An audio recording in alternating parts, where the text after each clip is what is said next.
आप जब प्रातः कालीन उठें तो पहले उठने का नियम लें कि सूर्योदय के 1 घंटा पहले हम उठेंगे। देखो हमारी प्रार्थना मानना। तो इस समय सूर्योदय कई बजे होता है? लगभग 6 बजे, 6:30 बजे कर दे। 6। आप 5 बजे उठ जाइए और उठ करके सबसे पहला कार्य कीजिए, पृथ्वी के चरण स्पर्श कीजिए, भूमि के चरण स्पर्श कीजिए।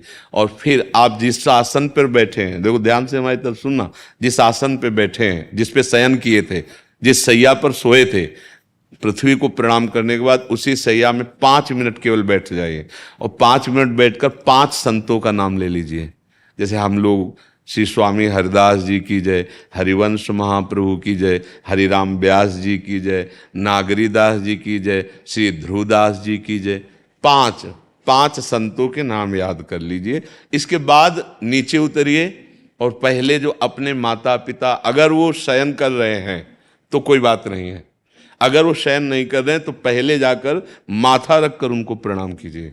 इसके बाद आधा लीटर या 1.25 लीटर जितना आप जल पी सकते हैं, उस जल को आप हल्का सा गर्म करवाइए अपने माता पिता से, जो भी आपकी सेवा में हो, या अगर आप स्वयं कर सकते हो तो स्वयं हल्का सा। अगर 500 ग्राम पी जाए तो और अच्छी बात है, और इससे ज्यादा पी जाए तो अच्छी बात है। वज्रासन में बैठना आता है? वज्रासन जानते हो आप लोग? देखो वज्रासन, वो देखो बैठ रहे हैं, ये दोनों पैरों को ऐसे करके इससे बैठकर जल पिया जाए। ये आपके ब्रह्मचर्य की रक्षा करेगा, कब्ज नहीं होने देगा और आपके मस्तिष्क की गर्मी को ठंडा करेगा। ऐसे वज्रासन में बैठकर धीरे धीरे 5 या 10 मिनट में जल पिया जाए, एकदम ना पिया जाए। गिलास में लेकर के 500 ग्राम जल धीरे धीरे उसको पिया जाए। फिर इसके बाद आपको 100-200 कदम टहलना है। फिर इसके बाद आप शौच जाइए। शौच, अगर आपका पेट साफ हो जाता है, अगर नहीं साफ होता है, कोई ऐसी परेशानी लगती है, तो 1 चम्मच ईसबगोल की भूसी और छोटी हर का आधा चम्मच अगर रात्रि में दूध से या पानी से ले ले तो वो बार बार शौच नहीं लगाएगा, पर आपकी आंतें साफ हो जाएंगी। शौच जाने के बाद स्नान करें और फिर तुरंत, अगर आपको व्यायाम आता है तो करे, नहीं तो सीधा सरल बात होती है, 20 बार बैठ जाए बैठक और 10 बार लेटने वाली दंड। और इसके बाद जो अनुलोम विलोम, जो इससे खींचे इसे छोड़ दे, इससे खींचे इसे छोड़ दे। इसके बाद दोनों हाथ ऐसे करके 7 बार ऐसे करे, सीधा खींचे और सीधा छोड़ दे। इतना ही तुम्हारे लिए प्राणायाम की आवश्यकता है। अब अपनी दिनचर्या में लग जा। जो पढ़ाई का कार्य दिया गया है, आगे तुम्हें और भजन की बात हम नहीं कह रहे, जो पढ़ाई का कार्य दिया गया है वो भगवान की ही पूजा है।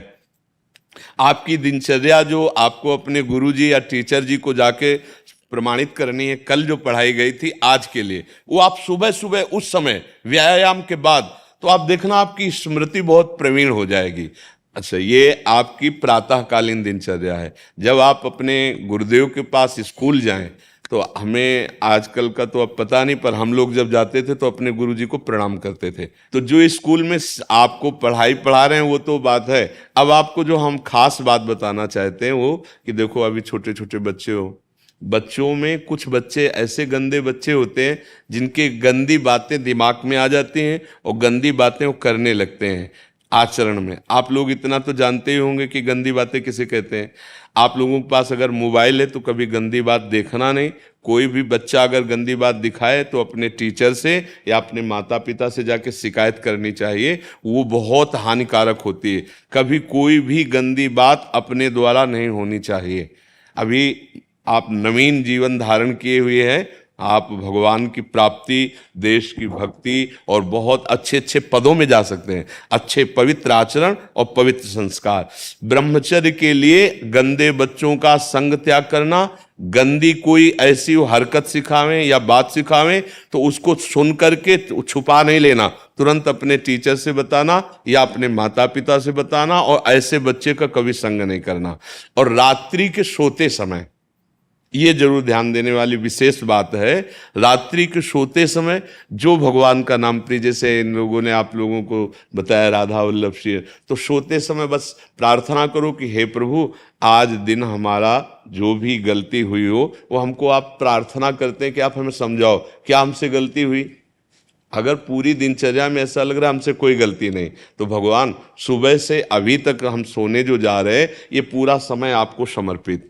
आप देखना इसका फल देखना, एक तपस्वी की तपस्या का जो फल होता है ना उसका ये फल मिलेगा। और सोते समय बस राधा वल्लभ श्री हरिवंश, राधा वल्लभ श्री हरिवंश, इधर उधर ना सोचते हुए, ना मोबाइल देखते हुए, ना कोई गंदी बात मन में, और चुपचाप सो जाइए। और जब फिर सुबह उठे तो फिर ऐसी दिनचर्या।